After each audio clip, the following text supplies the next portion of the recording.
Moi, je m'appelle Jean-Laurent Brochard, ça fait 10 ans que je bosse avec Xavier Niel, le fondateur de Free, et je m'occupe de ses investissements startup. On fait une centaine de deals par an avec Kima Ventures, sur lesquels on met des tickets de 150 000 €. On cherche des gens qui sont des grands visionnaires, beaucoup d'ambition, parce que c'est le game dans lequel on est. Et un entrepreneur, c'est quelqu'un qui, pendant la course, va tomber, va se relever, va apprendre, va se démerder. En fait, c'est un jeu de survivants, quoi. Tu peux faire le Koh-Lanta de l'entrepreneur, je te prends 15 personnes, t'es incapable de me dire qu'il va gagner Koh-Lanta. C'est impossible. Ça serait quoi un red flag Un mec qui va un peu dans tous les sens. Red flag. Quelqu'un qui serait un peu lent à la détente pour répondre à tes emails ou tes messages. Red flag. Quelqu'un qui respecterait pas ton temps et commencerait à être un peu verbeux. Red flag. Et quand tu penses que t'as gagné, t'as perdu. Hein. Toujours un peu le cas. C'est pas un grand expressif, Xavier. Il te dit pas ni quand il est content, ni quand il est déçu. Il te le montre. Moi, je vois quand il me passe une soufflante. Est-ce que tu pourrais nous faire le top 3 des pires pitchs que tu as entendus? Je ne l'ai jamais entrepreneur pitché. C'est moi qui pose des questions.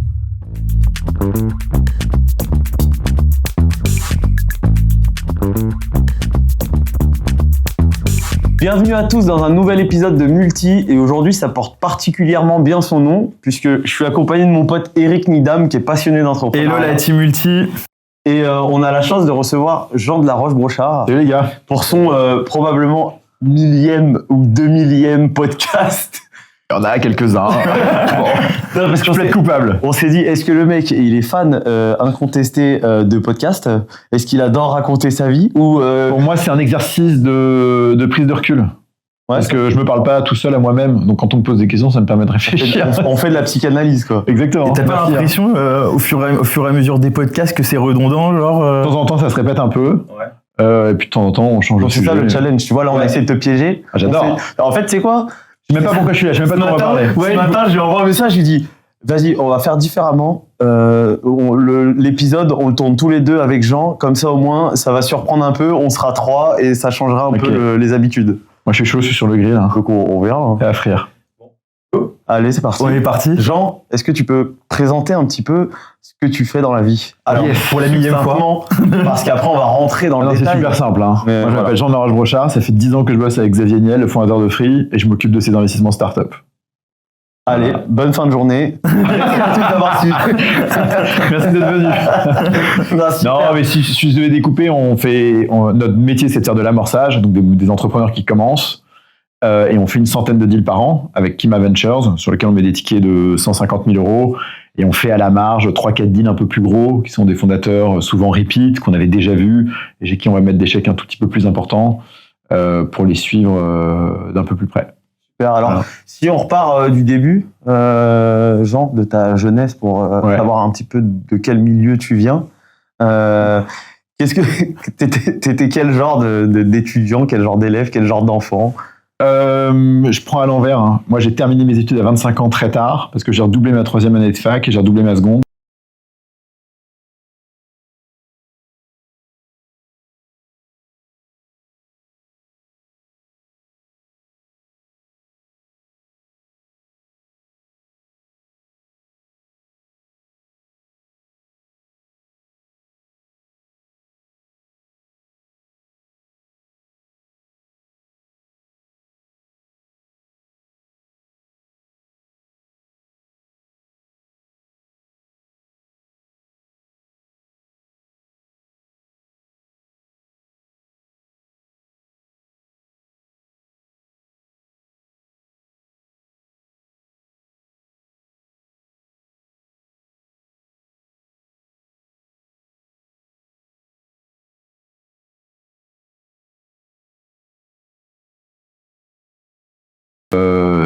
Tu vois, de l'humanitaire ou quelque chose, quoi, mais qu'il était hors de question que ma vie n'ait pas un sens qui j'allais te transcende, dire. quoi.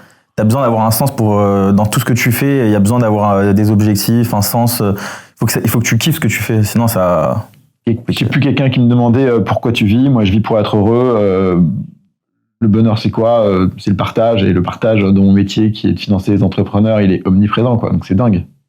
Ouais, parce que du coup, tu t'y retrouves vachement là-dedans, parce que tu es sur une multitude de projets. Mais tu dis, vous financez une centaine d'opérations par an, donc tu peux pas non plus être présent sur toutes les OP, je suppose. Non, mais en fait, moi, je fonctionne un peu par zone d'intensité. Et les entrepreneurs, j'aime les interactions courtes, intenses, utiles que je peux avoir avec eux. Et me retrouver dans une salle pendant 2 heures pour discuter de tout et de rien. En fait, honnêtement, je sais pas trop faire. Et donc l'avantage de Kima, c'est que c'est beaucoup de volume, beaucoup de read, des décisions rapides. Et donc ça, c'est très très sympathique. Et après, dans le suivi des startups, on leur dit que nous, on va jamais les appeler, que s'ils ont quoi que ce soit, ils nous appellent. Moi, j'aime bien sauter sur un call de 15, 20, 30 minutes avec un entrepreneur pour lui gérer un problème à l'arrache un mardi matin, quoi. Mais ça, c'est une de tes particularités. Et c'est ce que j'ai fait pour le podcast quand je t'ai invité. On m'a dit, Jean de la Roche-Brochard, il répond toujours à ses mails. Ouais. Ah oui? Connu pour ça. Et donc, du coup, il m'a dit, vas-y, tu peux envoyer, il va te répondre, il peut te dire oui, non, etc. Mais il va te répondre. Parce que le boss fait ça. Ah ouais? Xavier, il reçoit plus de 1000 emails par jour et répond à tout le monde. Donc là, si je l'invite pour le podcast multi, il te dira que c'est pas trop son truc, mais il te répondra. Mais il te répondra. il me répondra. Je te jure qu'il répondra. Ok, d'accord. Tu l'attends, hein, tu mettras quand tu publieras l'épisode. Ok. C'est sûr. Je mettrai en pièce jointe. Exactement. Tu mets le gif. Là. Mais du coup, c'est pas beaucoup de pression à chaque fois d'être toujours disponible, réactif pour toutes ces startups. Ça dépend comment tu le vois. Ouais. Moi, si j'ai envie de me mettre en mode off et pas répondre, je réponds pas et le monde continuera de tourner. Il faut juste te donner cette discipline d'être soit full on ou full off. En fait, non, c'est pas vrai. C'est parce que moi, je fonctionne comme ça. Je suis full on ou full off. Les gens, il y a des gens qui fonctionnent pas comme ça, mais moi, j'adore être comme ça. Donc, soit que quand je suis dedans, je suis dedans. Faire des trucs à moitié, ça Ouais, quand tu sens que t'es un petit peu dans le down, tu préfères... arrêter. Ouais, je préfère faire une sieste. Hein. Ah, ça t'arrive de couper? Parce que du coup, je me suis dit, même en vacances, ça se trouve, Non, je coupe. Ouais, ça m'arrive de couper. Ok. L'été, au mois d'août et en décembre, dizaine de jours. Ok. T'as une famille, t'as une femme, Ouais. des enfants? 3 enfants, ouais. Ah ouais, c'est bien. 14, 12, 10. Ouais, donc forcément, t'as la nécessité de passer du temps avec eux. Ouais, après, je suis pas un papa modèle. Hein. Je pense à 1000 trucs à la minute. Je suis assez impatient de nature. Donc, voilà, j'ai besoin de m'occuper, quoi. Ouais, mais du coup, ta famille te suit ou comment ça se passe avec... Parle quoi, dans ces voyages? Ouais, non, mais justement, parce que t'es entrepreneur, c'est énormément prenant, ça te prend énormément de temps. Et comment t'arrives à gérer ça Je pense qu'ils te disent je suis là, mais je suis pas là. Parce qu'en fait, je bosse souvent de la maison. Donc je suis dans mon ordinateur, je peux être en call. Je l'ai entendu. Et par exemple, je déconnecte à 19h. En fait, je suis dans la cuisine, on va dîner. Je vais continuer de penser à autre chose pendant une demi-heure, quoi. Ouais. Ça va me prendre un peu la tête et voilà. Donc le vrai moment quand je déconnecte, c'est si on fait une vraie activité, un jeu de société, au karting, je sais pas quoi. Si quand je leur lis une histoire ou quand on parle d'un sujet sérieux. Mais par exemple, si je suis dans la voiture, dans la cuisine ou qu'on se balade, etc. Ça compte toujours. Ah, ça cogite, ça fond. Ouais, moi, c'est vrai que ma femme m'a déjà dit t'es avec moi, mais t'es pas avec moi. Ouais, moi aussi. Je vois dans tes yeux que. Ou alors, tu sais, moi, le truc typique, c'est ta femme qui te dit ce soir, on regarde un film, ok, pas de problème. Et en fait, au bout de 4 minutes, je suis déjà sur mes mails en train de. Tu vois, j'arrive pas à Attention, monsieur. Je te jure. Mais maintenant, j'y arrive. Avant, j'y arrivais pas. Maintenant, je faut créer des zones. Je m'oblige, en fait. Ouais, il faut créer des zones de toute manière. Il y a des zones de. Par exemple, moi, je dis toujours mes zones de boulot, il y a des zones productives où je suis sur mes emails, un Excel, une présentation, un truc. J'ai des zones interactives qui sont des zones de meeting. Mais dans ce cas, je fais que des meetings. Et j'ai des zones que j'appelle plus réflexives où là, je vais lire quelque chose, prendre un peu plus de temps, etc. Et j'aime bien découper les choses en flow, quoi. Je déteste en fait avoir 2 trucs en même temps qui se télescopent. C'est terrible. Ouais, c'est horrible. Ouais, donc ton emploi du temps, il est quand même bien calibré. Il est pensé, il est réfléchi. J'ai écrit un bouquin qui s'appelle Human Machine, c'est pas pour pas me l'appliquer à moi-même, quoi. Oui, forcément. Tu vois, mais ça c'est sûr, mais non, mais Ouais. c'est pas toujours évident au quotidien de rester dans cette démarche de Attends, tu recalibres tout le temps, hein. ton truc, quoi. Non, mais tu recalibres tout le temps. Alors attention, ouais, parce que le truc qui est important, c'est que les gens disent mais t'en as pas marre d'être organisé comme une machine comme ça, mais je suis pas organisé comme une machine pour pouvoir faire tout à la minute, parfaitement, etc. Ouais. Sinon, tu pètes en vol. Sinon, tu pètes Il en faut vol. créer un périmètre. Ouais. En fait, le problème des gens, c'est qu'ils n'ont pas conscience du temps qui passe, et ils n'ont pas conscience de ce qu'ils font pendant ce temps qui passe. Donc l'importance de dessiner ce périmètre d'action, et moi je le dessine souvent à 80% de mon temps disponible, c'est pour toujours avoir un buffer pour gérer les urgences, et aussi pour faire des dépassements et me sentir en contrôle. Je suis assez contrôle fric de nature. Donc, Et c'est quoi la journée type, ta journée type? Une journée type, c'est lundi, mardi, email, présentation, Excel, des trucs un peu de to-do le matin. Je vais souvent faire un exercice, soit le matin tôt, soit à l'heure du déjeuner, lundi et mardi. Et après, j'enchaîne les calls non-stop de 14 à 18 par tranche de 20 minutes. Donc, je peux t'en caler 12 dans la filée. Je peux en faire 24 en 2 jours. Mais normalement, je m'arrête plutôt entre 8 et 10. Parce que 12, ça fait beaucoup. Mais donc, majoritairement du pitch. Des mecs qui pitchent des projets. Du pitch, de l'entrepreneur qui a un besoin. Il y a de tout. Hein. Et c'est de l'entrepreneur. D'ailleurs, je fais pas de rendez-vous avec les autres investisseurs. Et je vais pas au cocktail party. Ce qui les gonfle les arrange bien pour bitcher sur moi, mais rien à foutre. Mon temps, je vais me passer avec les entrepreneurs, quoi. Donc ça, c'est lundi, mardi. Mercredi, c'est une journée de joker parce que le matin, en fait, je vais emmener ma fille chez l'orthophoniste et après à la danse. Et donc là, je vais l'emmener faire mes emails, refaire mes emails, on va rentrer et tout. Et le mercredi après-midi, c'est une journée de joker et généralement, je vais en fin d'après-midi me faire une séance longue de run ou de vélo, un truc comme ça. Généralement, jeudi matin à 6h42, je prends mon train pour Paris. C'est précis, c'est le train. Ouais, c'est important parce que quand t'es à 6h35 en train de faire la queue pour récupérer un thé et un pain au chocolat, faut pas que tu te sois gouré de 3 minutes si tu veux le choper, quoi. Il y a la queue souvent à la gare d'Aix, parce que j'habite à Aix-en-Provence. Et là, je fais à 6h42, des emails pendant 3 heures, j'arrive à Paris et là, je déglingue la journée de meeting jusqu'à 20h le soir ou 21h. Et je fais pareil le vendredi, et je prends le train de 17h22. Ouais, quand t'es à Paris, t'en profites pour tout arracher. Ouais, parce qu'avant, quand j'habitais à Paris, je faisais les rendez-vous lundi après-midi, mardi après-midi, jeudi après-midi, vendredi après-midi. Et là, en fait, ce que j'ai fait, c'est que j'ai juste pris ces slots de lundi, mardi, j'ai décollé jeudi matin, vendredi matin, et je déglingue ces 2 jours, quoi. Bah, c'est vrai, du coup, bon, le côté organisation, ça, on l'avait compris. Mais du coup, tu te réserves quand même des plages pour le sport, pour... moi, je fais entre 10 et 15 heures de sport par semaine. Et donc, il y en a 5-7 qui sont dans des temps genre week-end, etc. Et le reste, lors du déjeuner, matin tôt ou tard le soir. Et t'arrivais à le faire quand t'étais à Paris ? Non, je me suis mis au sport il n'y a pas longtemps. Je me suis mis au sport en mai de l'année dernière. Non, c'est exactement comme moi. Moi, je suis parti vivre à Antibes et je suis de Paris à la base. Je suis parti il y a 3 ans et j'arrivais pas à faire du sport quand j'étais à Paris parce que rendez-vous tout le temps, j'étais au bureau, les équipes, etc. Beaucoup de transport aussi à Paris. Et franchement, j'y arrivais pas. Et là, maintenant que je suis un peu détaché, j'arrive à me caler, je vais m'entraîner 4. Ouais, je vois très bien.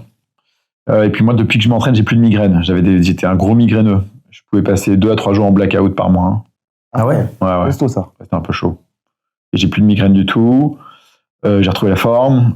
J'ai beaucoup plus d'énergie. Et puis quand je suis sur mon trainer en train de faire du vélo ou en train de courir, sur le trainer, les 45 premières minutes, je fais des emails. Hein. J'ai un petit truc, je me pose. Et après, je prends des calls.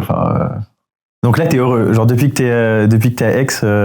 Moi, j'ai toujours été heureux. Moi. Je suis heureux de nature. Ok. Je suis un putain d'optimiste. Ah ouais. Il n'y a rien qui me. Je peux être anxieux de temps en temps, stressé par des trucs. Je me mets forcément de la pression. Mm-hmm. C'est toi qui te mets cette pression ou, par exemple, Xavier Xavier met pas de pression. Ah ouais. Xavier il met une pression qui est une pression implicite. C'est en gros, je te donne ma confiance. Ouais. Totale. Donc, tu te dois de. Après, si tu sais pas quoi en faire, tant pis pour toi, quoi. Ouais. Tu vois, c'est con. Je t'avais donné ma confiance.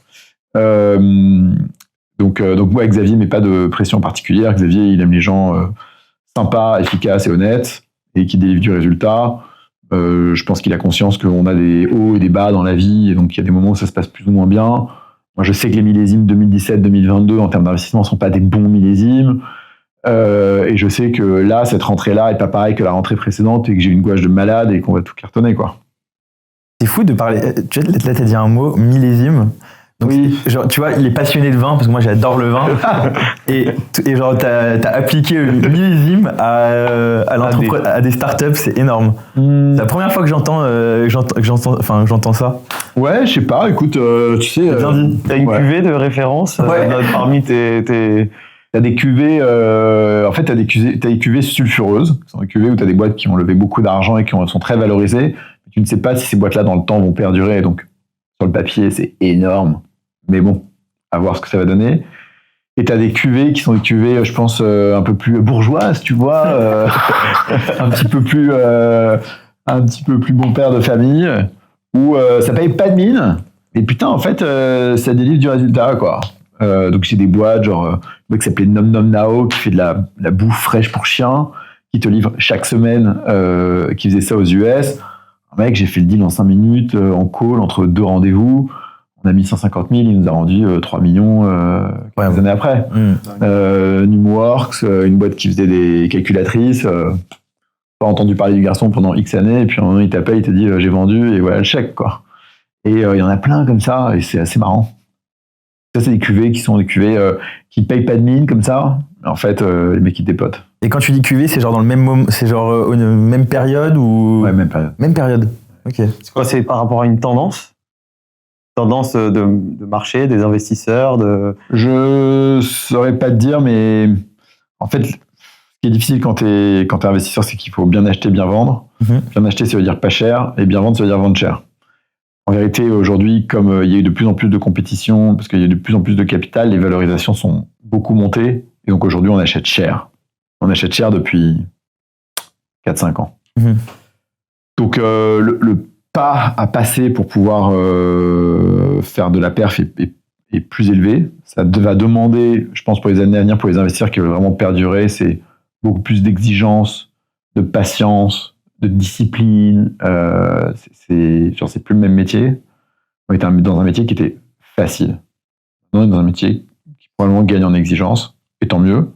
Et aussi, comme il y a eu beaucoup de capital, ce capital aussi s'est répandu sur les zones au-dessus de l'amorçage. Et donc moi, mes boîtes qui sont financées sont refinancées avec beaucoup d'argent. Et donc j'ai l'illusion qu'elles valent beaucoup d'argent. En vérité, c'est pas le cas. Dans la réalité du marché. Non.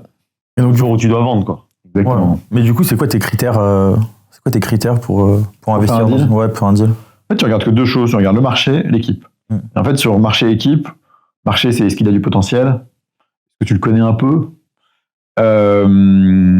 Et tu regardes avec l'équipe s'il y a ce qu'on appelle un founder market fit. C'est important, ça. Le founder market fit, il peut se placer à plein d'endroits. Je vais vous donner un exemple. Ce matin, j'étais avec Henri Capoul, un entrepreneur qu'on a financé. Il a monté une boîte qui s'appelle Certalis. Certalis, aujourd'hui, c'est une marketplace pour trouver tes formations de sécurité. Quand tu es une TPE, PME ou même un grand groupe, tu as besoin de former tes agents sur un KSS, je sais pas quoi, enfin des noms, je comprends rien, moi, qui changent en fonction de la taille de la grue et de la couleur, bref. Il monte ça, tu pourrais dire qu'est-ce que vient foutre Henri Capoul à faire cette boîte-là. Et en même temps, tu regardes son historique. Je crois que son père, il vendait des palettes de bois, quoi. En fait, le mec, genre, c'est dans ses putains de gènes. Tu vois, dans ses gènes, je caricature, le mec a le gène palette de bois. Donc forcément qu'il va briller dans un marché qui, de prime abord, paraît hyper chiant et pour lequel il va se passionner parce que c'est tangible, quoi. Ouais. Genre, je vends des formations à des mecs qui vont monter dans des grues. Et des mecs qu'en fait je croise jamais dans ma vie, et là tout d'un coup genre ce monde s'ouvre à moi, quoi. Et donc en fait là le founder market fit paraît pas évident de prime abord, mais quand tu regardes dans son passé et dans ce qu'il a fait et dans son environnement familial, tu te dis en fait si. Ouais, le match est évident, quoi. Donc le founder market fit super important. Et après dans l'équipe c'est difficile parce que tu sais pas à un instant T ce que va donner l'entrepreneur à l'instant T +1 avec les challenges de créer une boîte, de faire grossir l'équipe, de nourrir ton ambition et tout.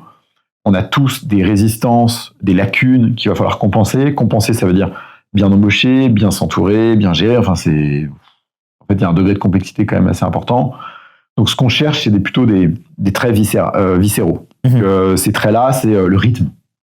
Quelqu'un qui n'a pas de rythme et qui fait une start-up, va dans un grand groupe, en fait. C'est là que ça se passe pour toi, quoi. Donc, le rythme est super important. La deuxième importance, c'est le goût de l'inconnu et le besoin et la capacité à s'adapter, quoi. L'adaptabilité, c'est super important. Et donc, tu les vois, en fait, face aux emmerdes, comment est-ce qu'ils réagissent et comment ils s'adaptent. Et ensuite, l'entourage. En fait, un bon entrepreneur, c'est quelqu'un qui sait très bien s'entourer. Et donc, déjà, je pense que ces 3 paramètres sont importants. Et ensuite, de manière plus théorique, on cherche des gens qui sont des grands visionnaires, qui ont beaucoup d'ambition, parce que c'est le game dans lequel on est. Le problème de cette ambition, en fait, c'est qu'elle rend fou. En fait, elle te fait péter une durite. C'est pas normal d'avoir ces niveaux d'ambition. C'est pas normal d'avoir cette vision. C'est pas normal de se projeter comme ça et tout. Nous, en réalité, on est très simple. On a déjà du mal à foutre ses chaussettes dans le linge sale, tu vois. Donc, c'est juste compliqué de se projeter à 10 ans, quoi. Et t'as des entrepreneurs qui sont comme ça. Mais face à cette folie, il faut qu'ils retrouvent la raison. Le meilleur moyen de retrouver la raison, c'est d'être clairvoyant. Et la clairvoyance, c'est cette capacité à voir clairement le présent, tout en ayant cette projection du futur, mais qui ne prend qu'une place infime dans la manière dont tu exécutes au quotidien, quoi. Et les très bons entrepreneurs, malgré leur grande vision, à l'instant T, ils y voient extrêmement clair sur ce qu'ils doivent exécuter. Ça, c'est la partie vision. Après, il y a une partie apprentissage, où tu cherches des entrepreneurs qui vont se faire accompagner par les meilleurs, lire les meilleurs bouquins, regarder les meilleures ressources. Ouais, qui veulent évoluer constamment, quoi. Ouais, et qui regardent le truc de manière un peu scolaire. Mais en fait, un bon entrepreneur, un scolaire, quelqu'un qui, à un moment donné, va être capable de faire des choix, cranter des décisions qui paraissent contre-intuitives au reste du monde et qui pourtant sont les bonnes choses à faire, quoi. Nous, les bons entrepreneurs, en fait, ils brillent par cette capacité à faire des choix singuliers qui sont en dehors du cadre. Et d'ailleurs, les meilleurs deals en venture ne sont pas des deals qui sont issus du consensus. C'est-à-dire que si on met 10 personnes dans cette salle, je fais passer 5 boîtes, celle qui aura le plus de voix n'est pas celle qui va le mieux marcher. C'est sûr, à 99%. Et ça, c'est fascinant. Et cette singularité, elle se retrouve dans les entrepreneurs. Ouais. Mais du coup, tu vois, tu parles beaucoup de traits de personnalité, etc. Est-ce que vous avez, je sais pas, chez Kima, des tests de personnalité que vous faites passer, ou est-ce que vous avez quelque chose pour détecter si jamais il y a un red flag sur un trait de sa personnalité, ou alors c'est vraiment de l'affect et du feeling et on se tape dans la main? Alors, on le fait pas pour une raison très simple, mais je vais y aller juste après. Le dernier truc, c'est l'exécution. Et l'exécution, il y a un sujet de faire bien et faire vite. C'est impossible de faire les deux. Donc, tu es tout le temps, en fait, tiraillé entre ces deux traits. Et donc, on cherche des entrepreneurs qui se butent à faire les choses vite. Et en même temps, à chaque fois qu'ils font quelque chose, en fait, veulent le faire super bien, quoi. Donc, c'est complexe.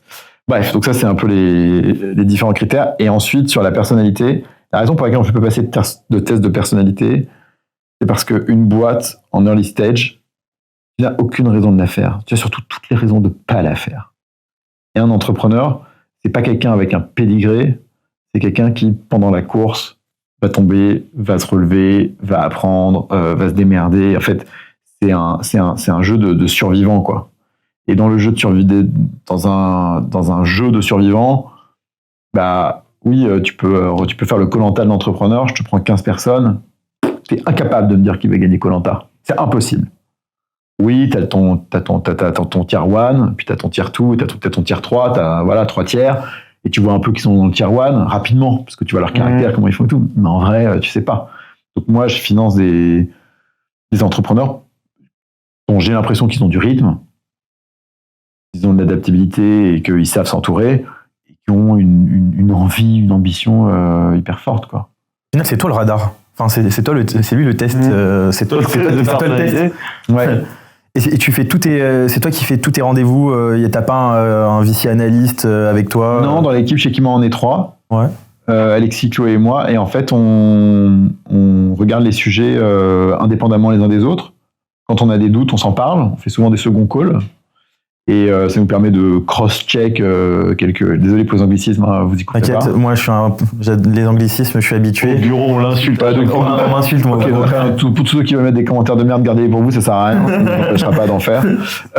Mais du coup, Olivier la grosse. Et sur la partie... du coup, j'ai perdu là, avec les conneries. C'est toi qui as parlé d'anglicisme. Hein. Non, mais parce que t'as enchaîné derrière. L'idée la grosse. L'idée la grosse. Je me fais charrier à chaque fois. Moi, je me fais charrier à chaque fois. Mais tu sais qu'on est expert comptable de base. Ça arrive des gens bien. Hein. Ça arrive. Moi, j'ai la chance de goûter à la start-up, mais il y en a certains qui n'ont pas eu cette... Les experts comptables, ils tirent la gueule quand tu dis un mot en anglais, mais bon. Enfin bref. Ouais.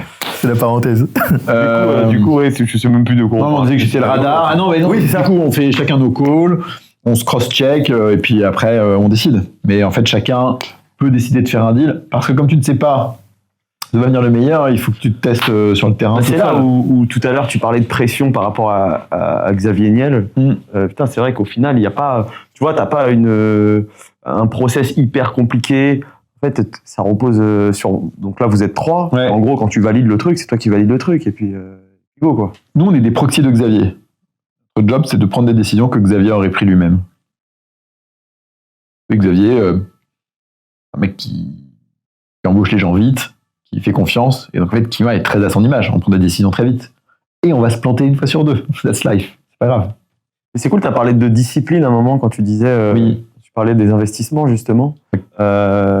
Et c'est vrai que souvent, même tu vois, par exemple, dans le trading, souvent on dit que la discipline, c'est le truc le plus important parce que tu dois retirer tout ce qui est émotion, affect, etc. Et du coup, toi, ça veut dire que quand tu regardes tes dossiers, il faut que tu arrives à t'extraire de tout ce qu'il y a à côté pour garder ta propre discipline et pas faire un peu comme les mecs qui font de l'overtrading et qui, au final, se plantent 3 fois sur 4 parce qu'ils veulent à tout prix passer des ordres, tu vois. C'est compliqué, t'es toujours tangent entre les deux. Entre tes émotions et ta raison. Et tu combines avec ça. Parce que y a des entrepreneurs qui te font vibrer. Franchement, sur le papier, tu vois, il y a des red flags, quoi. Tu te dis, mais putain, j'ai quand même envie d'y aller, quoi. J'y crois, je veux y croire. Ce serait quoi un red flag un entrepreneur qui te fait vibrer, il te pitch ta boîte, le truc, il est incroyable. Un mec qui va un peu dans tous les sens. Red flag. Quelqu'un qui serait un peu lent à la détente pour répondre à tes emails ou tes messages. Red flag. Quelqu'un qui respecterait pas ton temps et commencerait à être un peu verbeux. Red flag. Enfin, il y a plein de petits trucs où tu te dis, bah ça, au quotidien, en fait, ça va niquer sa boîte, quoi. Alors que c'est pas le cas. Et parfois, le truc qu'on rate, c'est que c'est des entrepreneurs CEO à qui on va parler, sur lesquels il y a des red flags qui sont compensés par quelqu'un qu'on connaît pas ou qui n'est pas encore dans la boîte. Parce qu'au final, tu vois, à ce stade, parce que t'es sur du pré-seed, et en vrai, c'est beaucoup d'intuitu personnel. Il y a quand même beaucoup de relations de confiance, et c'est compliqué parce que t'es issu du monde de la finance. Ouais. Non, mais initialement, on va dire, moi en tout cas, c'est ce que je voyais avec les VC. Ils sont très financiers, ils sont très cartésiens, mais là, sur du pré-seed, c'est pas le cas. T'as peut-être de la traction au début, t'as un peu de traction au départ, mais c'est surtout sur l'équipe, l'humain. 80% c'est les gens, 20% c'est le marché. Donc au final, c'est une approche psychologique. Dans tout ce que tu dis, il y a beaucoup de psychologie. Qu'est-ce qui fait la différence entre quelqu'un qui gagne une compète et quelqu'un qui arrive deuxième ou qui la perd? C'est pas la compète, c'est tout l'entraînement avant, quoi. Cet entraînement avant, en fait, il est déclenché par des facteurs extérieurs qui sont ton coach, ta famille qui te booste, ou même la reconnaissance que t'offre ton public ou les gens qui te suivent. Il est lié à ce que ça te fait ressentir quand tu fais ces efforts, etc., à ta capacité à te projeter dans la compétition et donc faire l'effort lors de l'entraînement parce que c'est important de le faire, parce que tu sais que c'est ça qui va déterminer ta course. Ta capacité mentale à pas partir en burn-out ou à déprimer, ta discipline en termes de nutrition, sommeil, je ne sais quoi. Et en fait, si tu prends 20 newbies qui ont jamais fait de sport et tu les mets au sport, tu es incapable de me dire la personne qui va performer le mieux. C'est impossible. Si t'as pas d'historique et tout. Et en fait, tu vas le voir que dans l'entraînement, en fait, des choses vont se débloquer, des choses vont se cranter, il va se passer quelque chose, quoi. Tu vas avoir 3 personnes qui vont émerger, t'aurais jamais imaginé. Ben, le problème, nous, c'est qu'on finance beaucoup de primo-entrepreneurs. Ils n'ont jamais vécu cette vie-là. C'est pendant le process qu'ils vont se révéler ou pas. Et donc, nous, notre job, c'est d'y croire, quoi. Et toi, une fois sur 2, Je me plante. Une fois sur 2, tu te plantes. Ça te fait quoi de te planter? Ça m'est complètement égal. Moi, mon job, d'abord, c'est pas de financer des gens qui réussissent, c'est de financer des gens qui progressent. Donc, je me plante parce qu'ils progressent pas assez vite, ils sont pas sur le bon marché, ou en fait, il y a plein de petits trucs, mais tant que je sens qu'ils ont appris de leur expérience, qu'ils ont progressé, et que j'ai l'impression qu'ils nous le rendent au moins en termes de gratitude, et qu'ils vont pouvoir aller bosser dans d'autres boîtes du portefeuille, je ne sais quoi, en fait, je suis satisfait, quoi. Okay. Satisfait pas du... D'abord, le succès, on s'en fout, parce que le succès, c'est le nombre de boîtes qu'on a vendues, le jour de l'annonce, le jour où la personne t'appelle pour te dire on a vendu, voilà la taille du chèque. Et wouh, putain, alors c'est ouf. 5 minutes après, t'as oublié. T'es passé à autre chose. Non, mais parce que c'est ta vie, en fait. La vie continue. Oui, t'as une victoire, bam, Parce que continue. c'est toutes les histoires avant, quoi. Là où t'en as chié, là où c'était bon, là où vous avez cru que vous alliez tout perdre. Enfin, c'est tout ce qui se passe avant. Ouais. C'est ça et en fait la victoire à la fin, l'échec c'est pareil. L'échec on s'en fout. En revanche, ce qui s'est passé avant l'échec, ce que les gens en ont tiré, ce qu'ils ont appris, voilà, les learnings et tout, ça, c'est génial ça. Moi je me nourris pas du succès, je me nourris pas de l'échec en fait. Je me nourris de la journée. L'apprentissage. Ouais, de l'apprentissage quotidien. Le Et d'ailleurs, qui est entre les deux, quoi. Ouais. et un truc que je fais maintenant depuis 2 semaines, c'est que chaque semaine, en fonction de mes rendez-vous, je prends des notes vocales de ce que j'ai appris et de réflexion. Et là, je suis en train de les caler sur Mistral et qui me sort une synthèse de mes apprentissages de la semaine, quoi. Je trouve ça génial. Voilà. C'est ça, l'amélioration continue. Amélioration continue, ouais. L'échec, c'est le fondement de la réussite. Moi, c'est ce que je dis. Ouais. Et quand tu penses que t'as gagné, t'as perdu. Hein. C'est toujours un peu le cas. Je rigole. Et du coup, là, dans ton quotidien, toi, chez Kima, donc tu rencontres beaucoup d'entrepreneurs, etc. Et ça te donne pas envie de toi de prendre un projet et de réaliser un projet J'ai essayé à plusieurs reprises dans ma vie professionnelle. Je crois pas que ce soit quelque chose pour lequel j'ai un talent particulier. Je pense que je suis pas un bon manager. J'ai du mal à gérer les gens, je pense, parce que j'ai une intensité particulière dans le travail qui va. Ça fait que c'est chiant de me suivre, en fait. Ça poserait problème à tes collaborateurs d'être. C'est chiant parce que moi je suis on ou je suis off. En fait, tu vas voir on, puis tu vas essayer de m'attraper. En fait, je suis off, tu peux pas m'attraper. Ouais, t'es à l'extrême tout le temps, quoi. Ouais. Moins, mais ouais. Si, je suis quand même quelqu'un d'assez extrême. En fait, c'est pas ça, c'est que j'aime faire les choses avec beaucoup d'intentionnalité. Donc, par exemple, la dernière fois, on était invité par un business angel dans le nord de l'Europe à faire de la course sur glace avec Mercedes et tout. Donc, c'était ouf, on était 25.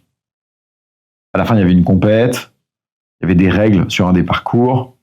La règle a changé entre-temps et je savais pas. Moi, dans ma tête, en fait, j'avais bien tout géré. J'ai terminé 2e. Désolé, quoi. Moi, j'ai terminé 1er, en fait. Ça me casse les couilles. T'es mauvais joueur un peu? Pas du tout. Très bon joueur. Très bon joueur. Ouais. Non, mais tu peux être mauvais joueur, mais moi, par exemple, je suis mauvais joueur, mais je suis pas tricheur. C'est-à-dire que je vais pas tricher pour gagner. Ma fille, elle est bonne joueuse, mais elle est tricheuse. Moi, Je connaissais pas ce combo, tu vois. Généralement, c'est l'inverse. moi, je suis horrible. Moi, je suis un rageux.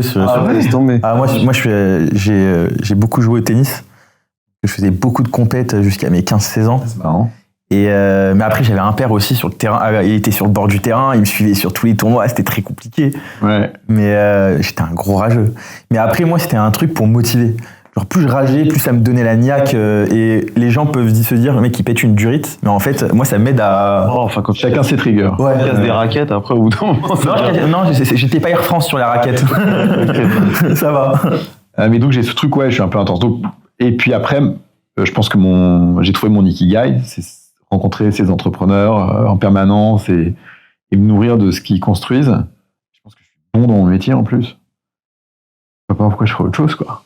Et tu as gardé des relations de proximité avec certains entrepreneurs que vous avez accompagnés sur Kima ou Moi, mes bons amis sont tous des entrepreneurs. Mais que tu as accompagnés ou pas forcément? Ouais. Systématiquement, quasiment. D'accord. Et je prends du plaisir à passer du temps avec eux. Ce matin, j'étais avec Scott, le fondateur de Card. On était allé courir. J'adore ce garçon. Je sais pas ce qu'il va faire après, mais...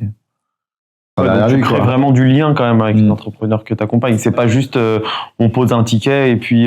C'est lié aussi au fait que je sois très introverti de nature. Ah bon ça se voit pas du tout. Ouais, ça se voit pas. J'ai 41 ans, j'ai grandi quand même, tu vois. J'arrive à l'exprimer. Ça veut rien dire. Hein. Mais non, très introverti de nature, très timide. Moi, à l'école, j'ai peu ou pas de copains. Ouais. Toujours au fond de la classe. Ma première petite copine, j'avais 18 ans. Et je tombais comme une feuille, quoi. Hein. Donc, c'était... Comment t'as fait pour passer ça? T'as fait 1000 podcasts. Ça t'a aidé. J'ai réussi à me... Ça aide un peu, mais le truc, c'est d'abord ma première petite copine qui était beaucoup plus âgée que moi, enfin beaucoup plus âgée, j'avais 9 ans de plus, moi j'avais 18. 9 ans de plus. Ah ouais, c'est une perf quand même. Ouais. À 18 ans, Ça, c'était la classe. Ouais, à l'ancienne, ouais. Ça a duré pendant 3 ans, elle m'a beaucoup donné confiance en moi. Ensuite, l'autre truc, c'est ma maman m'a toujours dit que j'étais gentil, intelligent, et donc ça te donne confiance en toi intérieurement, même si tu fais de la merde à l'école.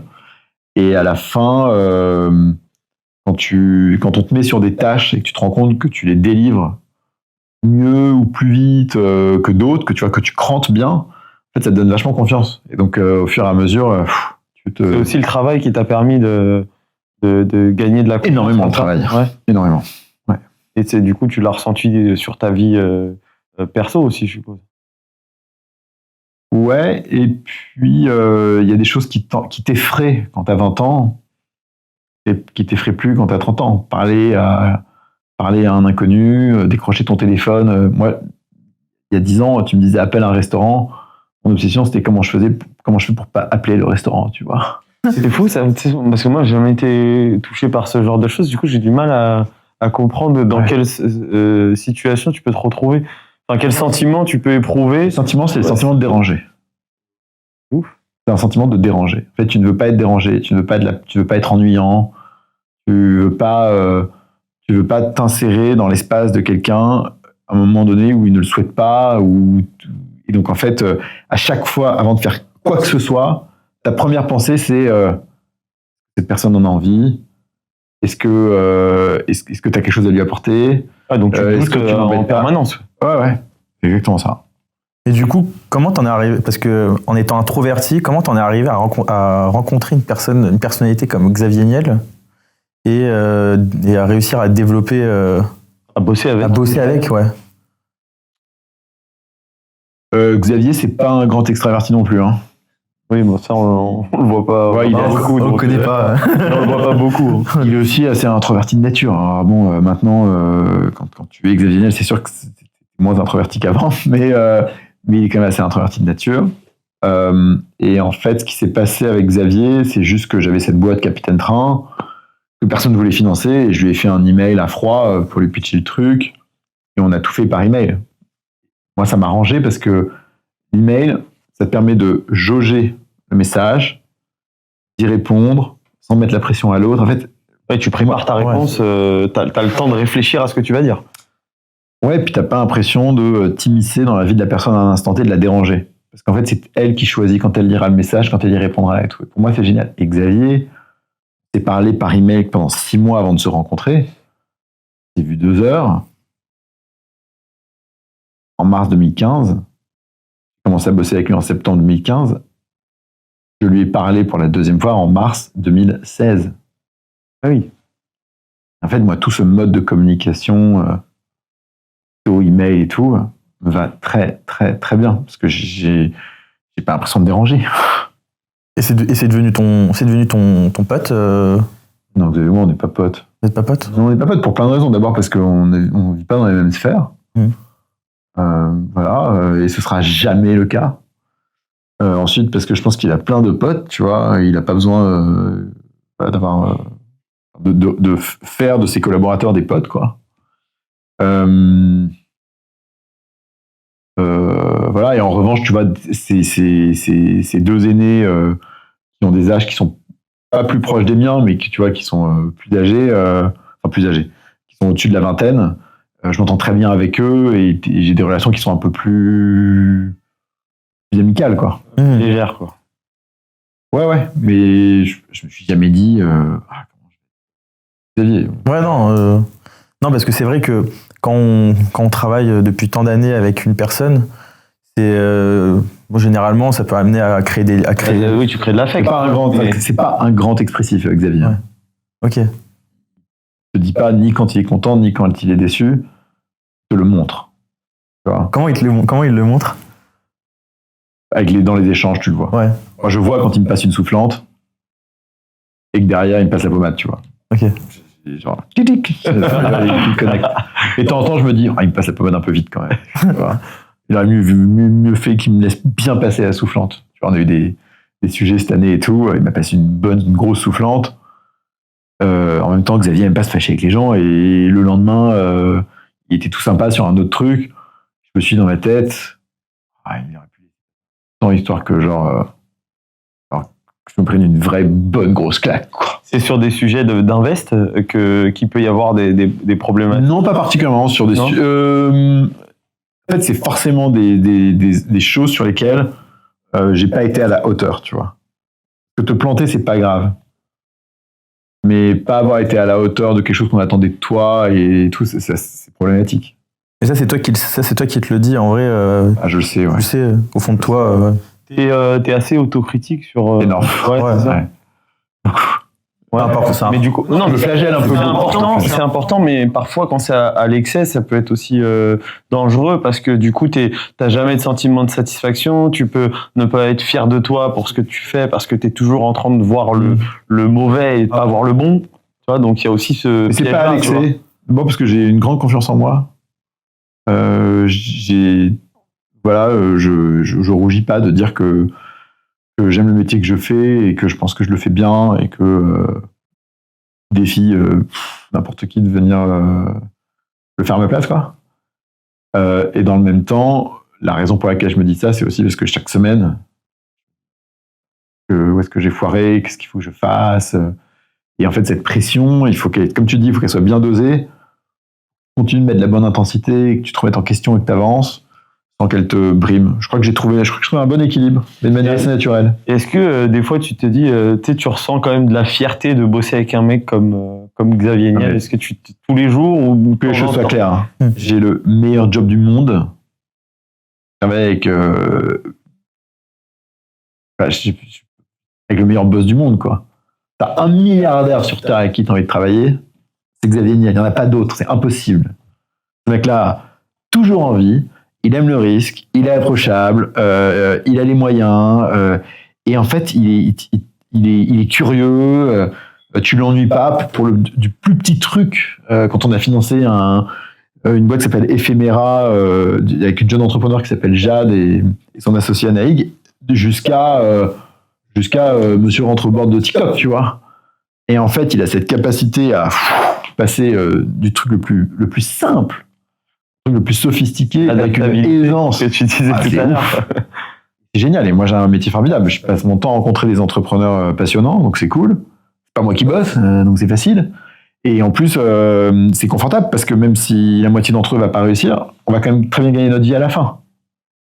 Et comment tu les accompagnes, ces entrepreneurs? Parce qu'au final, bon, tu mets, certes, tu mets le ticket, mais derrière, est-ce que tu es un advisor pour eux ou comment ils t'utilisent? Enfin, en tant qu'entrepreneur, si je t'avais dans mon capital, comment maximiser comment maximiser les advisors? Je les utilisais, je les sollicitais. Ils ont changé de numéro d'ailleurs. Ils ont pris un on-off.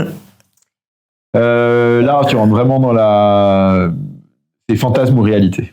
Donc, les gens projettent plein de choses sur leurs investisseurs.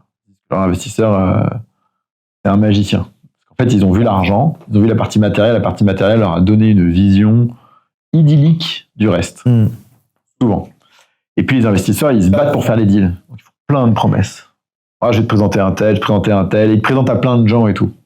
Le degré d'utilité de ça, proche de zéro souvent. Parce que c'est trop tôt, c'est pas le bon moment, c'est surfait, parce qu'en fait, on t'a mis des étoiles dans les yeux. Moi, j'ai des investisseurs qui emmènent des entrepreneurs dîner, mais qui ressortent du dîner, ils se prennent pour Elon Musk, et rien que pour ça, parce que la manière dont tu les as fait se ressentir, ils veulent ton chèque. Ouais.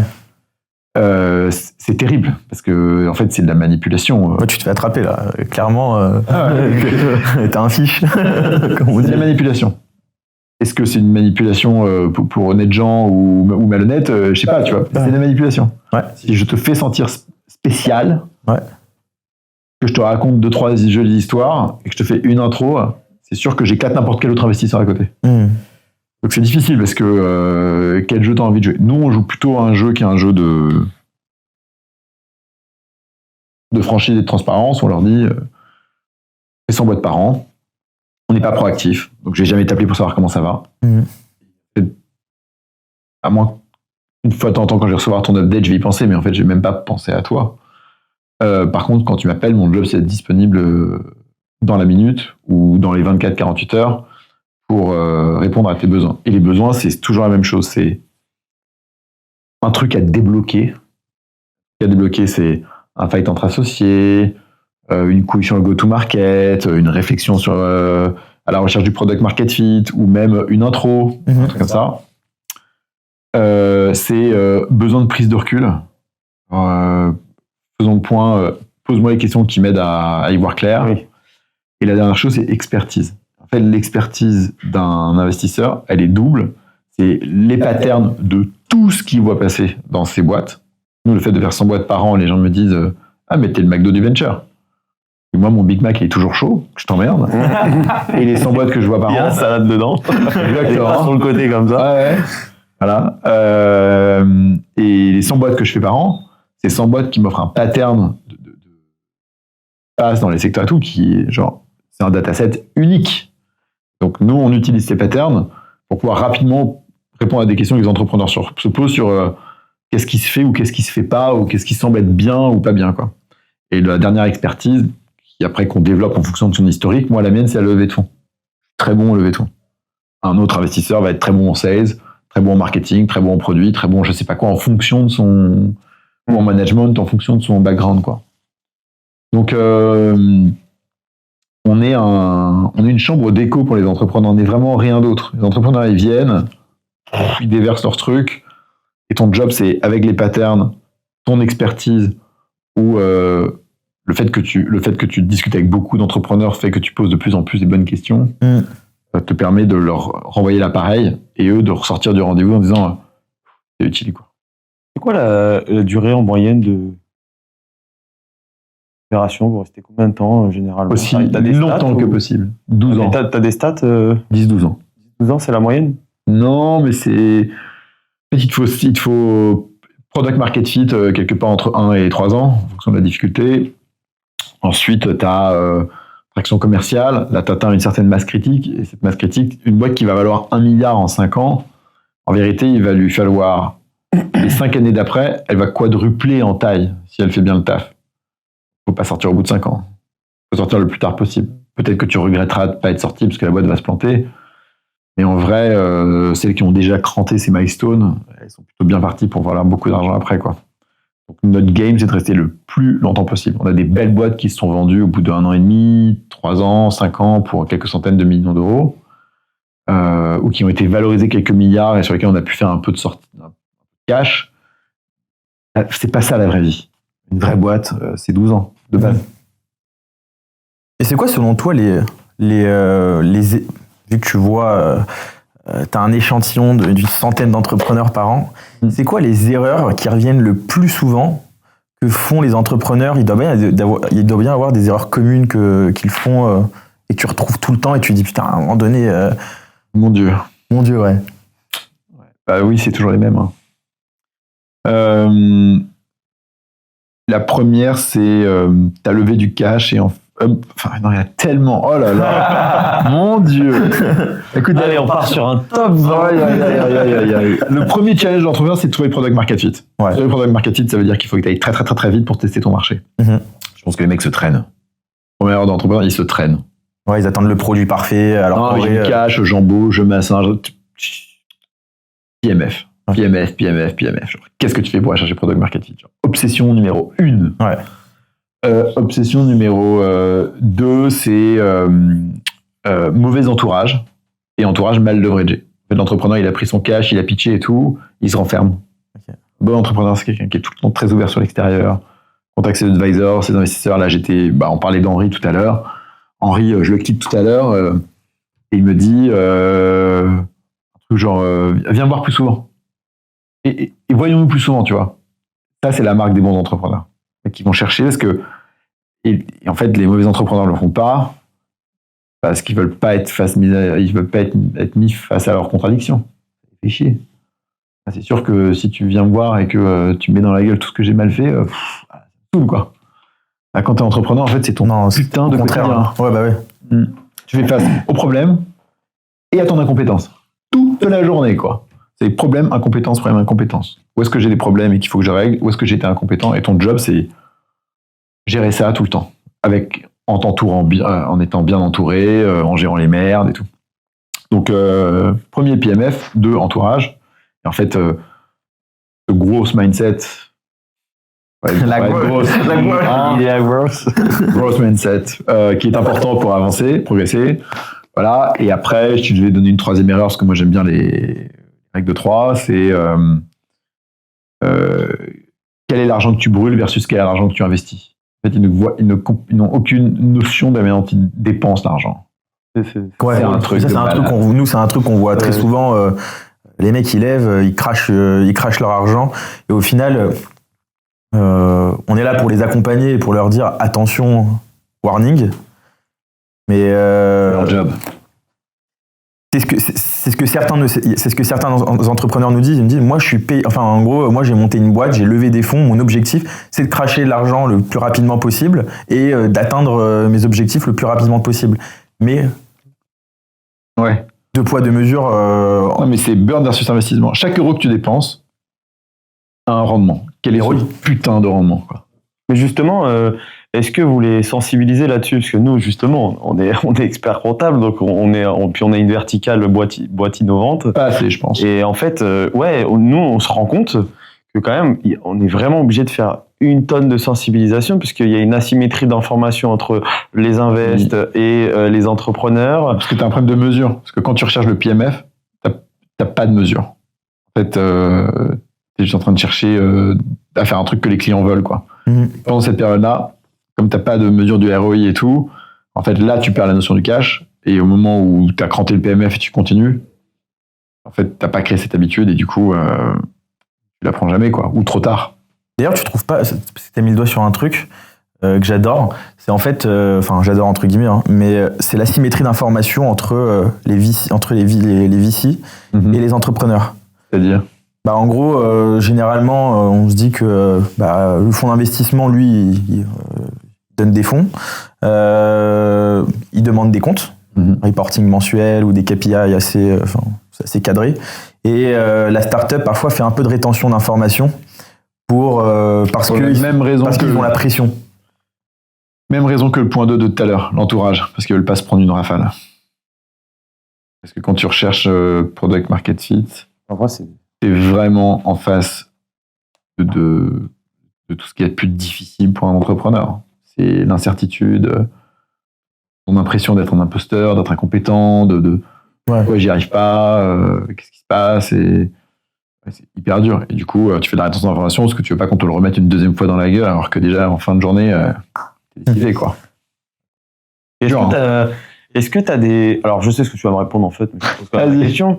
Je suppose que tu n'as pas de regret d'avoir manqué un invest comme François... c'est qui l'acteur qui a loupé les 2 films au box-office, là, je sais Non. Tu vois, je sais plus, il y a un acteur qui a raté Intouchable et Bienvenue chez les Ch'tis. Il a refusé les deux rôles. Peut-être que ça n'aurait pas marché aussi bien. Et est-ce que toi, du coup, t'as des regrets sur... quand même, je pensais que t'allais me dire non, j'ai jamais de regrets. Non, j'ai Conto et Hugging Face. Conto parce que Alexandre m'a relancé 3 fois pour que je fasse le deal et que je l'ai pas fait pour de très bonnes raisons à l'époque, mais il y avait quelques signaux qui étant un chèque d'optionnalité qui fait que j'aurais dû le faire. Je m'en veux un peu pour ça. Et Hugging Face, pareil, j'ai de très bonnes raisons de pas le faire, mais j'avais 2-3 personnes qui m'avaient donné des creds top sur le CEO et en fait ça m'a pas suffi alors que j'aurais dû me baser sur ces signaux positifs. C'est-à-dire que c'est les red flags dont tu faisais écho tout à l'heure, c'est que tu avais quelques doutes et du coup tu t'es dit tant pis, je préfère pas y aller. Ouais, je me suis trop accroché aux raisons de dire non plutôt que de trouver la raison pour dire oui, alors que c'était des gens qui avaient des creds. C'est ça qui est dur en vrai dans ton métier, c'est que placer le curseur entre je vais un peu sauter sur tout ce qui bouge ou je vais garder quand même de la retenue et dès que tous mes signaux ne sont pas ouverts, j'y vais pas. Pas quand tu fais 100 deals. Pas quand tu fais 100 deals. Quand tu fais 100 deals, justement, t'as de la marge. Ouais, tu sais que t'as le droit à l'erreur. Ouais, c'est t'as ça. pas cette pression. Plus facile. Parce que par exemple, même quand tu fais en vrai un VC qui est sur de la série A, etc., c'est beaucoup les portefeuilles sont un peu plus petits et du coup ils doivent faire très attention. Oui, là il n'y a pas de droit à l'erreur. Financier. Il y a du droit à l'erreur, mais il est moindre que dans ton activité. Moins d'incertitude. Mais bon, beaucoup de séries A se font pré-product market fit ou se font post-product market fit, mais avec beaucoup d'incertitudes aussi, c'est quand même pas facile. Je pense que le bon stage, c'est soit tu fais du seed comme nous on fait, soit tu essaies de cranter plutôt série B+, quoi. Et le problème toujours, c'est de bien acheter, quoi. Et dans le marché des dernières années, c'était compliqué. Les belles boîtes se vendent cher. Et là, justement, est-ce que dans ton portefeuille, tu as 2-3 noms qui, pour toi, sont les plus prometteuses? Il y en a plein. Mais tu vois, un garçon comme Henri, avec qui j'étais ce matin, Certalis, j'aime beaucoup. La boîte d'Antoine Martin, Amo, dans le consumer, pareil. Après, dans les catégories boîtes chiantes, récentes, Pigment, Penny Lane, Payfit, tout ce qui commence par un P, quoi. T'es sur Penny Lane? Ouais. Et voilà. Après, des boîtes que je trouve iconiques par leur culture et qui m'impressionnent énormément par leur discipline et leur consistance. Les 2 fondateurs vraiment sont très impressionnants, c'est Alan. Ouais, fort, ouais. Je pense que ça, je sais pas comment ils l'ont transmis et ce qui fait qu'ils ont eu du flair, mais ça se voit aussi chez Mistral.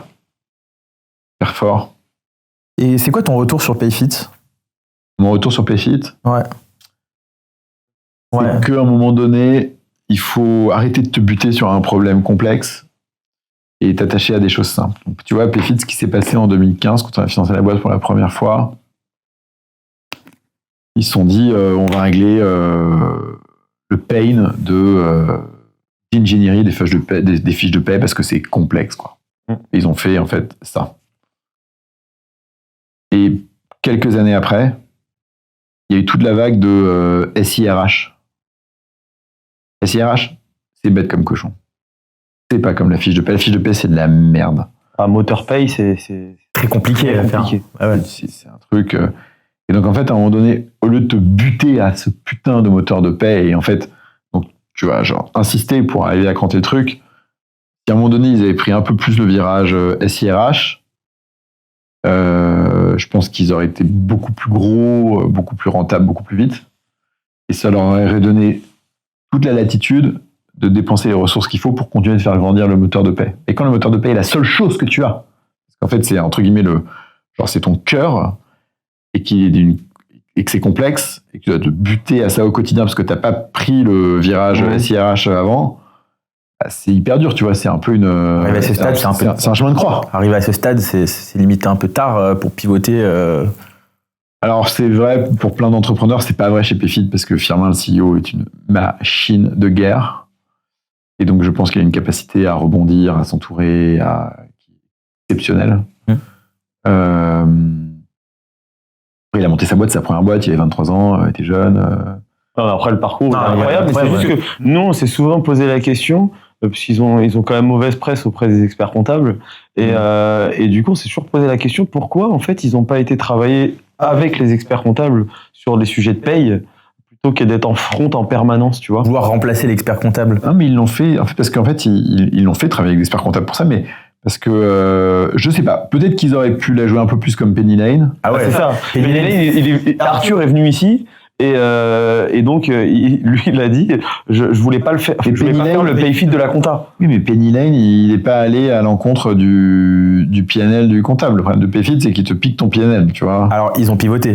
Parce qu'à la base, Penny Lane, bon. Totalement. Ouais. Ils voulaient niquer les comptables. J'adore, et maintenant, on les adore. C'est bien comme les comptables. Ils se sont rendus compte que faire le métier de comptable, tout l'aspect humain, c'était peut-être pas ça qui voulait se palucher, quoi. Bref, en termes de distribution, c'est génial. Et quand tu vois les chiffres de Penny Lane, franchement, chapeau, quoi. Trop fort. Payfit, quand tu prends Payfit, en fait, t'enlèves les 20 balles de l'expert comptable d'à côté, qui lui valorise son cabinet comptable sur la base des nombres de chiffres de paie qu'il fait, donc ça le fait chier, quoi. C'est normal, hein. Et donc, il n'y avait pas de game où Payfit fournissait un outil aux experts comptables qui leur permettait de surfacturer leurs clients. Alors que Penny Lane, c'est une surfacturation client, hein. Mais bon, 150 balles sur des volumes énormes, et pour te dire, ça gère tout. Quoi, ta compta, tu l'absorbes, quoi. Donc ça a été compliqué, c'est vrai, pour ça. Et puis ça fait partie des premières vagues. Hein. C'est une boîte de 2015. C'est vrai, c'est vrai. On les entend depuis longtemps au final. Ouais, ça reste une très belle boîte. Hein. Oui, mais par rapport à ce que ça aurait... Ils avaient tellement d'avance. Ouais, c'est ça. À un moment donné, ils avaient tellement d'avance. Ouais. Nous, chez les experts comptables, du coup, c'est Silae qui a pris le marché de la paye. Et au final, Silae, ils sont partout. Et par contre, leur SIRH, à Silae, il est complètement merdique. C'est horrible. Et du coup, il y a des boîtes aujourd'hui qui arrivent. Donc j'allais te demander si, du coup, par rapport à ce que tu disais, est-ce que toi, tu as investi aussi sur des SIRH? Non, j'avais eu passé, c'est quoi, c'est Lucas? Il y a Lucas, il y a Malibu, il y a Staff & Go. Là, aujourd'hui, ceux qui sont vraiment les mieux armés en termes de qualité de produit, c'est Lucas et c'est Staff & Go. Ouais, vraiment, parce que ça date de plus longtemps. Moi, je pense qu'il faut qu'il se méfie de Malibu. Malibu, fort, hein. Malibu, il a une stratégie à la Penny Lane, elle est juste incroyable. Parce que dis-toi, quand je l'ai rencontré, c'était... Ancien Payfit, hein. Ouais, bah oui. Ouais. Non, enfin, sa head of sales, et c'est une ancienne de Payfit. Ouais. Lui, c'était partenaire chez Briga. Et en gros, moi, quand j'ai vu que ça sortait de YC, et je lui dis, et ça venait de sortir sur les réseaux. Je vais voir Maxence et je lui dis, mec, viens, on se rencontre, etc. Et j'appelle Joe, je lui dis, j'ai trouvé le nouveau Payfit, ça va cartonner, c'est Penny Lane de la paye, il faut investir dedans. Je les chauffe tous, machin, je les rassemble. Ils me disent, ok, on rencontre Maxence, et il nous dit, je vais voir avec mon fondateur, c'est chaud, mon tour de temps. En 2 semaines je clôture, c'est pratiquement bouclé, on est passé à ça. Ouais. Et sa vision, sa stratégie à la Penny Lane, je la trouve... Pour moi, tu vois, c'est difficile quand tu es un acteur comme Payfit de pivoter du tout au tout pour faire des choses comme ça, quoi. Les impacts que tu dois avoir sur ta boîte sont colossaux quand tu fais presque 100 millions d'ARR. Oui, c'est ça. C'est pour ça que je disais tout à l'heure, à ce stade-là, c'est limite trop tard. Enfin, pas trop tard, tu peux faire... Ça se fait, mais c'est plus lourd. Plus lourd, ouais. C'est plus lourd. Ça implique beaucoup de choses. Mais bon, Firmin, c'est une machine. Go. On va retenir ça. Firmin, c'est une machine. Il est extraordinaire. Et est-ce que tu as un secteur d'activité que tu affectionnes plus que d'autres? Le consumer, moi j'aime bien les trucs dont je peux parler à des dîners, tu vois. Quand on a financé Beryl au tout début, un kiff. Les enfants débarquent à l'école, tous leurs copains commencent à l'utiliser, c'est mon papa qui a financé. C'est génial. Tout ce qui est consumer, c'est ma cam. Ouais, plus mass market. Ouais, ce qui est très dur, parce qu'il y a très peu de boîtes qui réussissent. Mais bon, il faut continuer d'y croire. La difficulté dans notre métier, c'est que beaucoup de gens vont vite être blasés et donc vont arrêter d'y croire. Moi, tous les jours, je continue d'y croire et tant que je continuerai d'y croire, je continue à investir.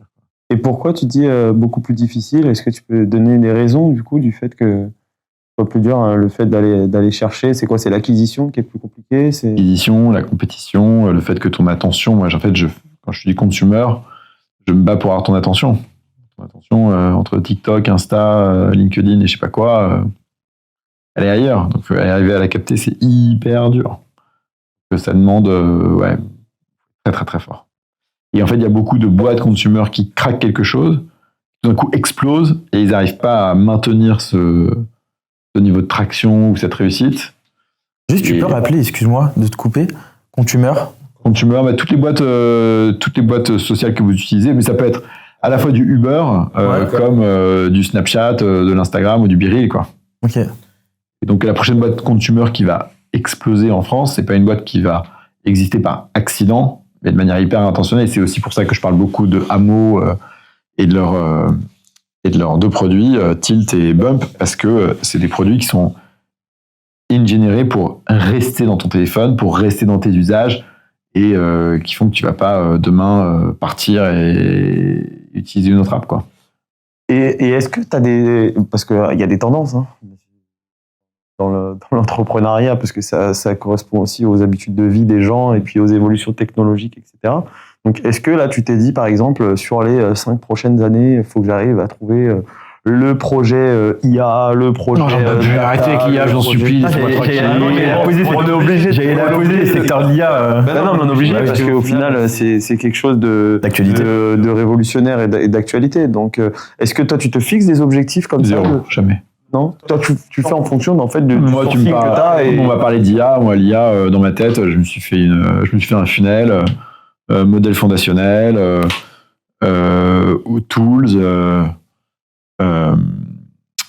tools, applicatifs, features, tu vois. Et donc, quand j'ai une boîte qui a un truc et je lui dis, c'est quoi ta stratégie IA, tu vois, même en termes de features, il me dit, ah, j'en ai pas. Je dis, bah, les yeux, quoi.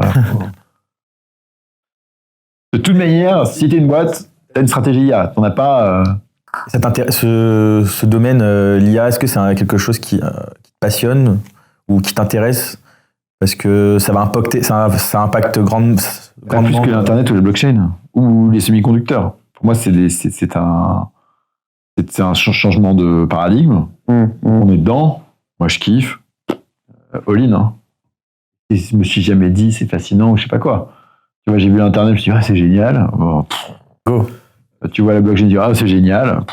Justement, tu as eu, quand il y a eu période blockchain, tu as eu énormément de projets. Parce que moi, j'étais très chaud et j'ai plein de gens qui n'arrêtaient pas d'essayer de me déchauffer et tout. Mais à l'époque, si je m'étais écouté et si j'avais été moins timide, déjà en 2012-13,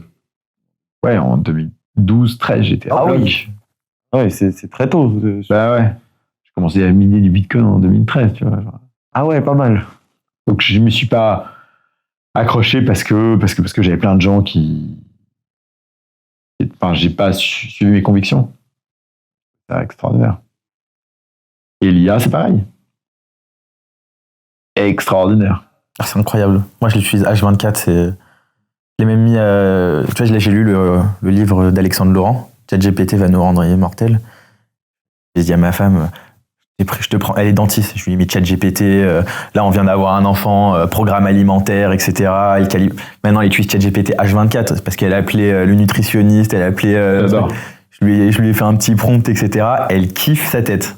Ah, et donc du coup je suis arrivé au cabinet et je dis les gars il faut qu'on soit armé d'un assistant IA pour tous les collaborateurs. Bon, ça se met en place, ça met du temps, c'est lourd parce que... Ça met du temps parce qu'il faut que ça rentre dans les habitudes. Exactement.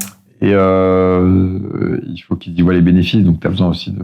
C'est ça, et puis les gens, si tu le vois pas par toi-même, tu sais pas trop quel cas d'usage et quel cas d'application tu peux avoir, tu vois.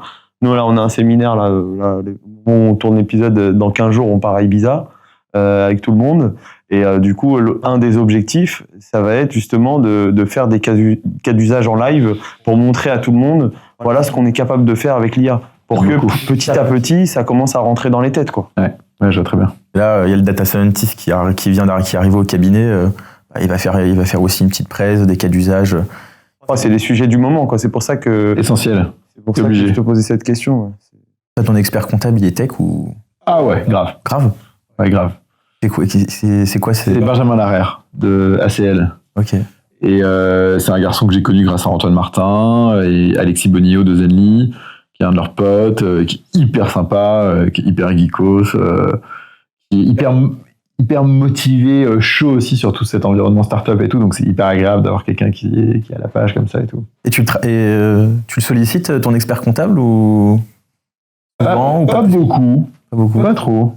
Et t'attends quoi de lui? Est-ce que y a des trucs, à part tout ce qui est déclaration fiscale, bilan, est-ce qu'il y a des trucs que tu attends de lui ou tu lui demandes particulièrement Bah, moi, dans mon cadre perso, non. Je pense que je devrais un peu plus le solliciter parfois sur des trucs. Mais le truc que t'attends de ton expert comptable, c'est qu'il te simplifie la vie et que tu puisses compter sur lui, tu vois. Okay. Donc moi, il m'a mis en place un système qui fonctionne avec mon système aussi et qui fait que je peux compter sur eux. Et ils m'ont simplifié la vie. Ça, c'est les deux trucs les principaux. Et après, tu vois, sur quoi il peut me conseiller et tout. Là, on n'est pas allé dans ce chemin-là, quoi. Il lui a dit, par contre, t'es sur Penny9. C'est moi qui lui ai mis Penny9, comme je l'ai mis Payfit, parce que j'ai besoin d'utiliser les produits que je finance, que je veux tester, quoi. Je veux voir. Ah oui. Oui, c'est un peu logique. Bien sûr. Sinon, ça la fout mal. Si tu vas à la concurrence, ils vont pas être contents. Et porteur de projet. Et j'ai une question sur le projet qui te... S'il y a un projet que tu devais faire, genre un truc, genre si ça tourne dans ta tête, tu dis putain, j'ai envie de monter une boîte, j'ai envie de faire ça. Est-ce que t'as un truc comme ça, un projet kiff Waouh. Si je devais monter une boîte demain ou si je devais faire un projet kiff, quel qu'il soit, ce serait autour de la bouffe. Kiffe la bouffe? D'abord, c'est un moment où j'oublie tout. Ouais. Je cuisine, donc j'adore, parce que je déconnecte. Ensuite, parce que c'est l'une des rares choses que tu fais 2 à 3 fois par jour, toute ta vie, sans jamais t'en lasser. Ouais. Ça, je trouve ça beau, tu vois. C'est vrai. Plus t'en fais, plus t'apprends, et en fait, c'est comme le vélo, tu vois, ça disparaît pas, et donc ça compense à l'infini. En fait, c'est sans limite. En termes d'objets créatifs, c'est dingo aussi. Objet gustatif, c'est un moment de partage. C'est ouf. Dans la bouffe, moi, mon rêve, à un moment donné, ce sera avoir une très grande cuisine ouverte sur l'extérieur où je recevrai des gens et où on pourra cuisiner. Et un bon moment, quoi. Le jour où tu l'ouvriras, moi je suis passionné de gastro. Ouais. Donc je serai ton homme. J'adore les gastro. Et moi, j'adore manger. Moi, j'adore manger. Tu peux faire n'importe quel style, je vais venir manger. Et j'adore. Et l'été, quand j'ai le temps, parce que je bosse pas et tout, mon kiff, c'est faire les petits déjeuners le matin. Ah ouais. Et là, je fais festival. Je fais des œufs brouillés de compète, les omelettes retournées.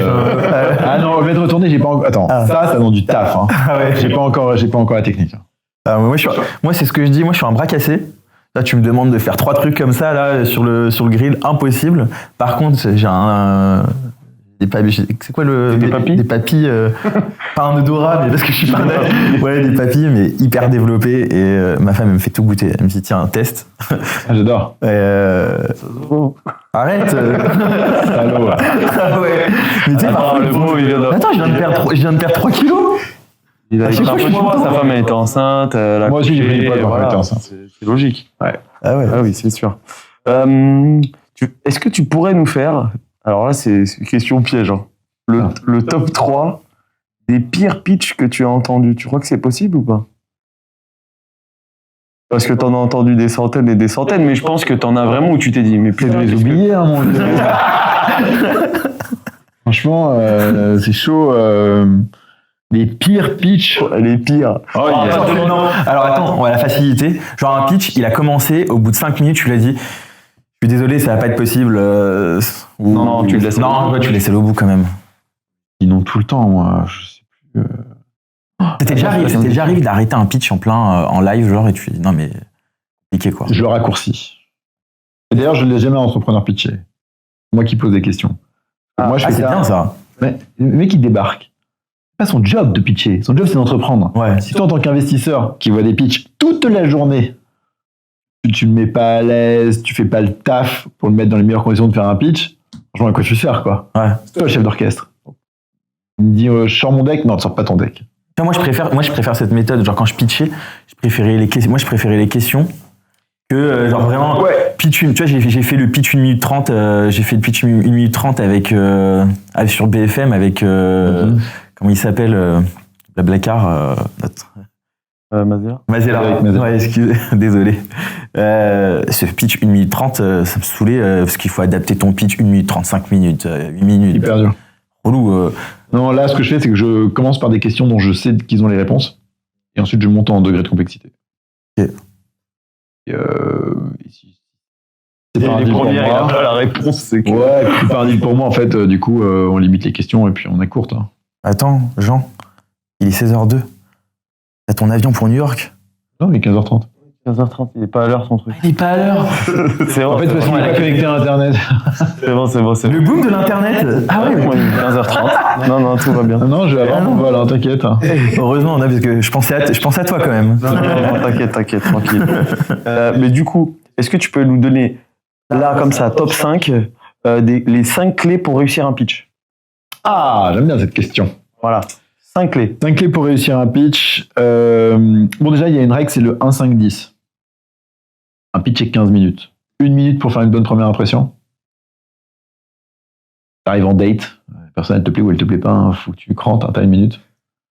Les 4 minutes qui suivent, donc les 5 premières minutes totales, c'est pour construire de la crédibilité, être crédible. Pas crédible, en fait, moi après j'arrête d'écouter. Hein. Et ensuite, il te reste 10 minutes pour convaincre. C'est vraiment 1-5-10, quoi. Donc ça, c'est le premier truc, c'est garde ça en tête en termes de timeline.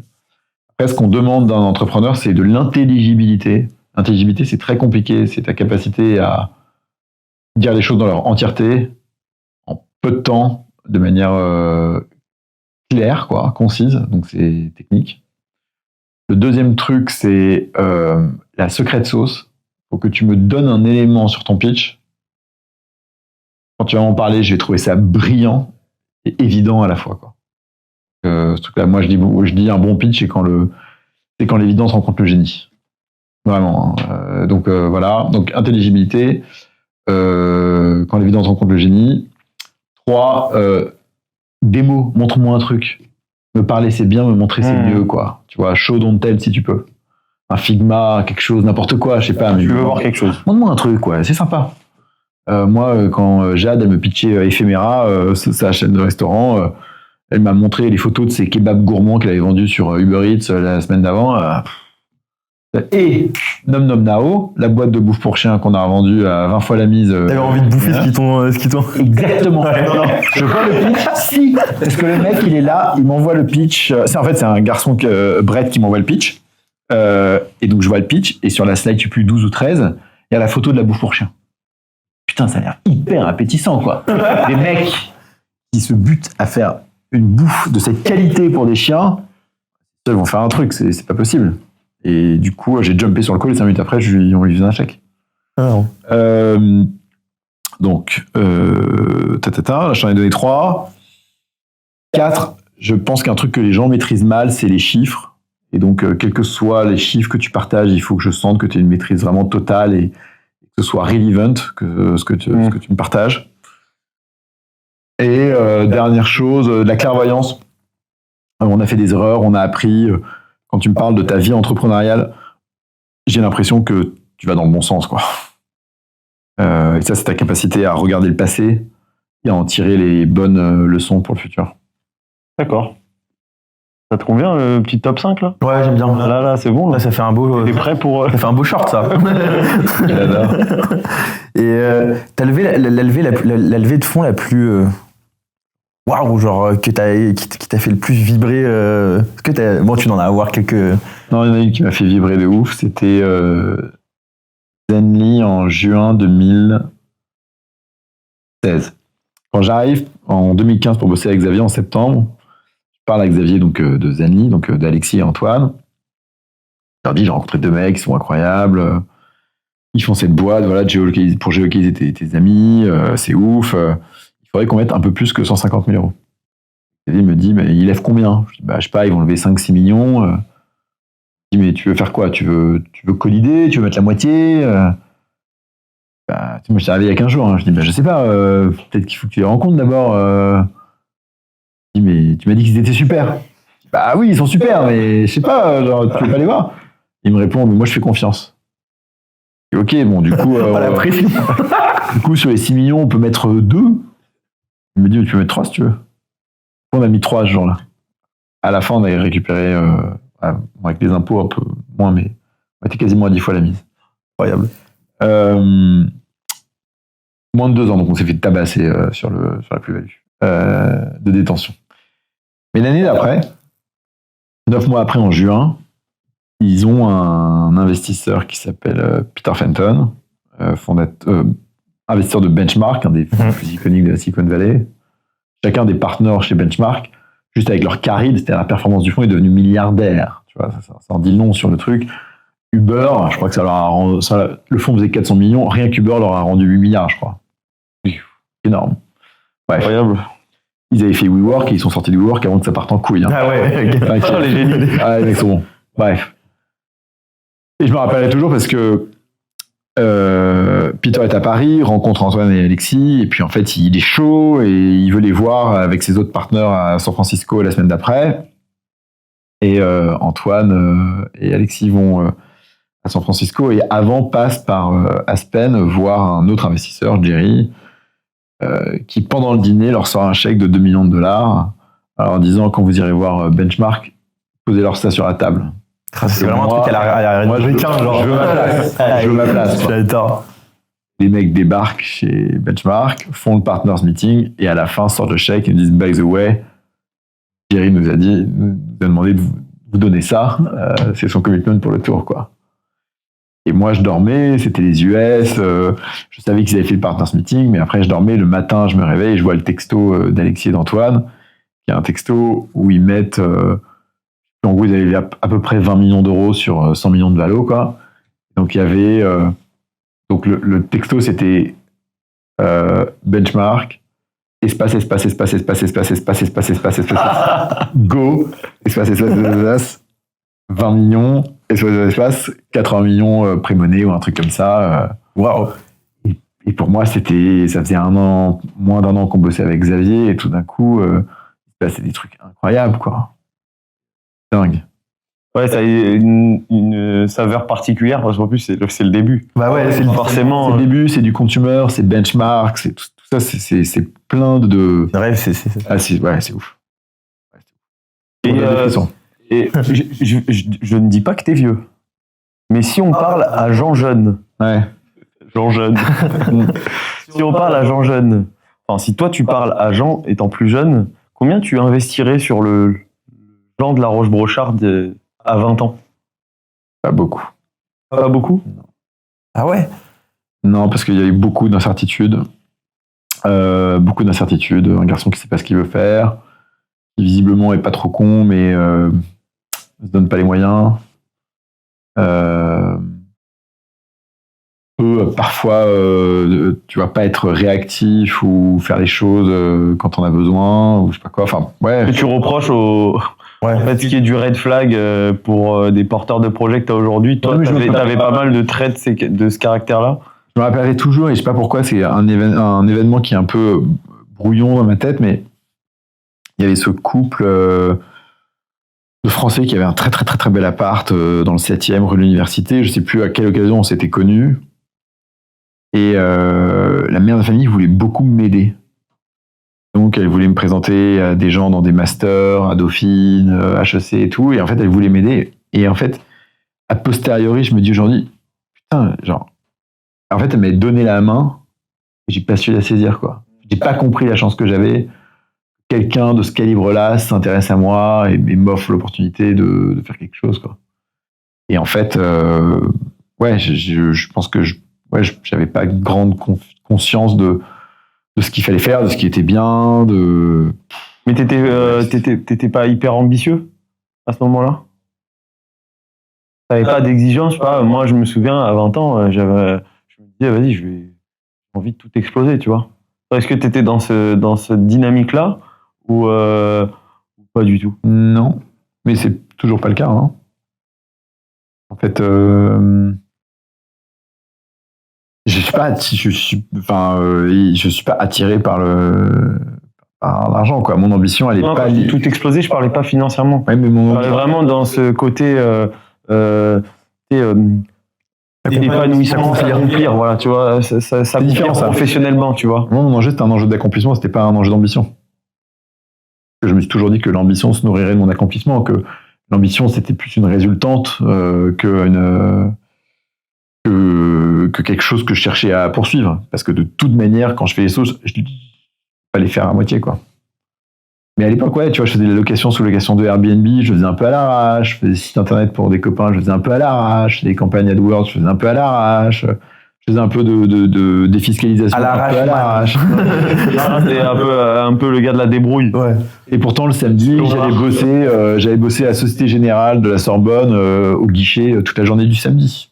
Je me demande pas pourquoi, tu vois. Alors que j'étais payé au lance-pierre et que ça n'avait aucun intérêt, mais c'était un peu l'envie de me faire mal, quoi. Je bossais chez mon père, dans son restaurant, et donc je faisais plein de petits trucs, mais je pense jamais avec beaucoup de conviction et jamais avec beaucoup de discipline et de consistance, quoi. On a un Rochard quand il avait 20-25 ans. Mais tu mets pas un euro, quoi. Non. Et c'est dur, ça. Non, ça peut tomber parce que ça peut tomber des deux côtés. Non, mais tu sais quoi? Non, mais en fait, c'est pas que c'est dur. Non, c'est pas que c'est dur, mais c'est vrai qu'avoir ce recul sur soi-même et se dire bon bah, au final, t'es très autocritique.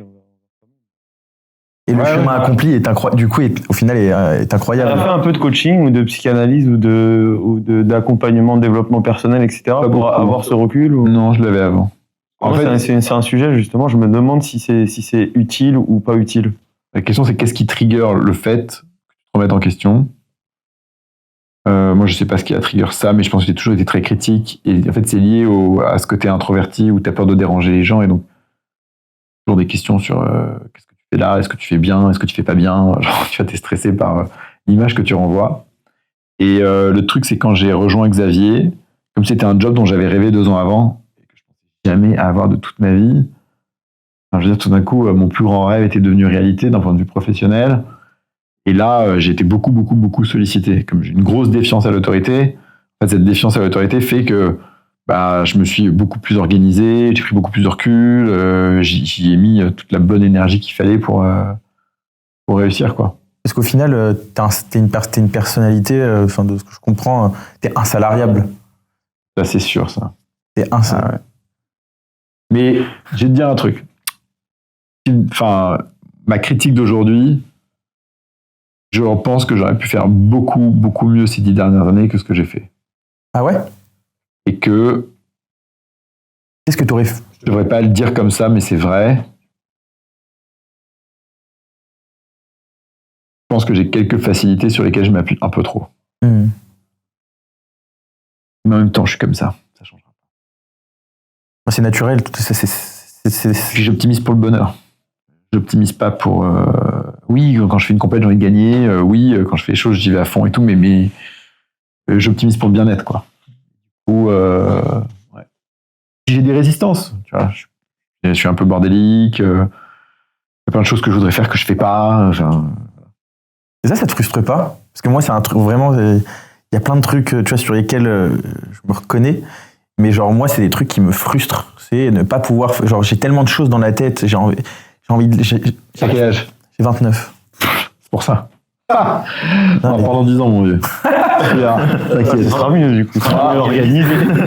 Ah, parce que moi c'est mon talent. Tu sais quoi? Moi, c'est mon talent d'Achille, l'organisation. C'est vraiment mon talent d'Achille. C'est-à-dire que je vais... rapidité d'exécution, ça va tac, tac, tac, tac, tac. Mais par contre, je peux me perdre dans mon... Faut que tu fasses... Tu commences par un truc. Ouais. Pas de un truc dans ton organisation à la semaine. Essaye de tenir pendant X semaines ou X mois. Un truc. Et c'est un truc qui ne doit pas être trop figé, parce que sinon ça va te... L'organisation, moi, tu sais, c'est un poids.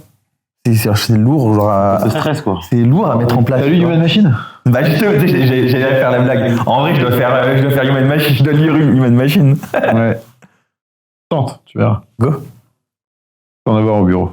Avec plaisir. Dédicacé. Dédicacé, bah oui, bien sûr. Je veux l'ambiance complète. Je un écrivain. Et qu'est-ce qui t'a motivé à écrire ce livre? J'avais fait un workshop chez The Family à propos de mes patterns d'organisation, et en fait c'est un truc qui me trottait beaucoup dans la tête et que je voulais structurer. Parce que je suis pas un mec très structuré, mais ça me trottait beaucoup dans la tête. J'ai commencé à bosser sur une présentation plus structurée, j'ai du mal à le faire. À un moment donné, je me suis dit je vais écrire un bouquin, donc j'ai décidé de m'enfermer pendant 5 semaines où je faisais moitié de la journée mon boulot et la moitié de la journée j'écrivais. 5 semaines non-stop, en anglais, dans une maison à Los Angeles. Sympa. C'est génial, c'était sur la mer à Manhattan Beach. C'est vraiment le truc, genre, tu sais, genre tu te mets devant un lac, une montagne, tu sais, t'écris, ta picture, ça. Genre tu fais ta petite peinture, genre, tu sais, les artistes, genre, tu vois. Dingue, c'était une expérience qui était à la fois très enrichissante et en même temps très très dure. Écrire un premier jet, c'est facile. De relire, pénible. Ah ouais. Prendre des critiques, c'est pénible. Et du coup, tu recommences 10 fois la même chose. Comment ça se passe à ce moment-là? Ouais, c'est ça. Tu recommences, tu restructures. En plus, j'ai écrit le bouquin en anglais, donc je l'ai fait traduire en français parce que moi, je voulais pas le réécrire en français derrière, tu vois. Quand ils le réécrivent, c'est pas exactement ton style. Enfin bref. Je le referai pas. Ah, c'est le seul livre que t'as écrit? Ouais. T'aimerais pas faire un film? Quoi faire? Pas sur ta... Je sais pas, là, avec toutes ces boîtes, etc., toutes ces histoires... Y a pas un film qu'on peut faire dans la tête d'un entrepreneur? Ouais, grave, dans la tête d'un CEO comme la chaîne de poker. Hein. C'est vrai que t'es dans la tête du joueur de poker. Je sais pas. Pas sûr. Tu sais, on dit souvent, puis tu me parles d'anecdotes ou de choses comme ça et tout. Moi, je dis souvent les bonnes startups, c'est comme les bonnes blagues, t'en connais plein, mais tu t'en souviens jamais, quoi. Là, je t'avoue, à chaud, j'ai du mal à voir le truc, mais... Ouais. te pose une dernière question. La question à 100 millions. La question 100 millions. Non, une dernière question, parce que franchement, on a bien parlé. Et puis après, tu as ton vol. Ouais. Si là, je te donne mon téléphone, tu peux appeler n'importe qui. Mais n'importe qui, un coup de fil improbable. Avec qui t'aimerais échanger? Écoute, si c'était avant sa mort avec Sean Connery. Ça peut même être alors, est-ce que je peux pousser le truc? Vas-y. Ça peut être même une personnalité, un personnage historique. Ah non, mais moi, c'est pas ça. Genre, Non, mais je suis content. Sean Connery, Jean Reno. Jean Reno? Ouais. Pourquoi? Ouais. Je sais pas, je trouve ces mecs qui ont de la gueule, ils font peut-être penser un peu à mon grand-père, tu vois. Plein de trucs à raconter. C'est des mecs avec de la personnalité. Genre Depardieu. Non. Depardieu. Attends, Depardieu, il y a charisme quand même. Ouais, Il il a juste bon, après, il y a des casseroles. Des belles casseroles. Non. Jean Reno, il a quand même l'air un peu plus humain que... Ouais, tu vois, ouais. Des films comme Léon et tout, comme Le Grand Bleu. T'es de quelle année, toi? 83. Ouais, du coup, en plus, c'est pile ta génération. Après, mais ouais, et c'est marrant parce que je parle de Sean Connery parce qu'il avait fait un film avec Nicolas Cage qui s'appelait The Rock, que j'aimais bien. Jean Reno parce que Le Grand Bleu et Léon, c'était unique, quoi. Et après, voilà, dans les films que j'aime bien, il y a Bienvenue à Gattaca, très très très bon. Ethan Hawke et Matterman. Et 4 mariages à l'enterrement, un de mes films préférés. Bonne comédie anglaise et tout, j'adore. Super, comme ça au moins, on connaît tes goûts cinéma, si ça en intéressait certains. Ouais. Et super, je pensais pas que tu allais me répondre ça. Ouais. Tu vois. Non, je te jure. Moi, je m'attendais. Moi, je suis pas très cool. Ouais, je sais pas. En vrai, je suis assez simple comme gars. Enfin, c'est simple, j'aimerais bien avoir Jean Reno au téléphone. C'est pas non plus. Non, mais tu vois, ouais, c'est sûr qu'ils ont plein de trucs à raconter, c'est fascinant. Ils ont de la gueule, tu vois. Sean Connery, ça, j'aurais adoré. Sa résidence à Villefranche. Ah ouais. Franche-sur-Mer, ouais. Tu veux, tu peux passer son numéro? Mon ami est coach sportif de son. Ah, très bien. Ouais, c'est pour ça que je sais qu'elle est Excellent. à Villefranche, ouais. Very good. Bon. Grand personnage. Merci beaucoup, Jean. Merci beaucoup, c'était incroyable. C'était un échange, voilà, Super. détente. On a abordé plein de sujets. Est-ce qu'on a réussi à faire de ce podcast, de ce 1000e podcast, un podcast différent? Je pense un peu. Un peu? Un peu, ouais. Enfin, un peu, parce que 2 tiers, 1 tiers. 2 tiers, 1 tiers. 2 tiers différents. Allez, c'est pas mal déjà. Pas mal. On prend. Allez, go. C'est bien, les gars. Merci. Merci beaucoup, Jean. Merci à tous d'avoir suivi cet épisode. Je vous rappelle que pour nous donner de la visibilité, je vous invite à liker, commenter, partager. Merci à tous ceux qui nous envoient aussi des messages privés pour nous recommander des invités. Et surtout, même si vous n'aimez pas l'épisode, continuez de liker l'épisode, c'est important. Et je vous dis à bientôt pour un nouvel épisode de Multi.